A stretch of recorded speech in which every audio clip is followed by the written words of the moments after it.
L'adresse du président de la République, Félix Tshisekedi, du jeudi 23 octobre, était, dans son captage général, assortie d'un esprit de paix propice à la préservation de l'unité nationale, comme nous l'avions d'ailleurs souhaité dans notre politoscopie précédente.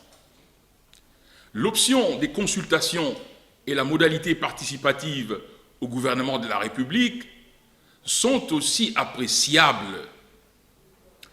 Cependant, dans ces contextes d'un ordre républicain et démocratique légitimement établi, cette modalité est porteuse d'aléas politologiques gravissimes. Primo, cette démarche risque d'être considérée comme un aveu de reconnaissance de la non-élection du président de la République en 2018 et donc, logiquement, une tentative de sa part de consolider une légitimité présidentielle contestée depuis 2018.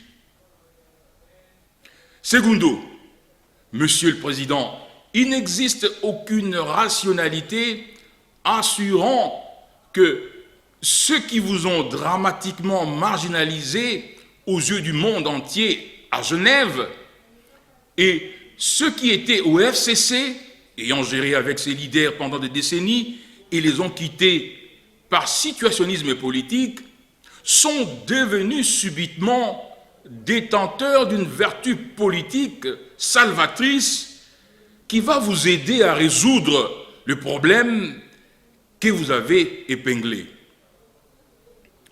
Monsieur le Président, vous avez impérativement besoin d'une réorientation stratégico-opérationnelle et d'une innovation gouvernologique. À cet effet, au lieu de perdre le temps et les ressources et l'énergie dans des consultations politiciennes, il vous est proposé de A. Initier la formation d'un nouveau gouvernement de 40 postes ministériels, dont par exemple 20 iront à la majorité établie, 12 au cash, 3 à la société civile et 5 aux opposants. B. Un recentrage programmatique sur les projets propulseurs stratégiquement sélectionnés en équilibre entre la diversification et la densification de l'économie.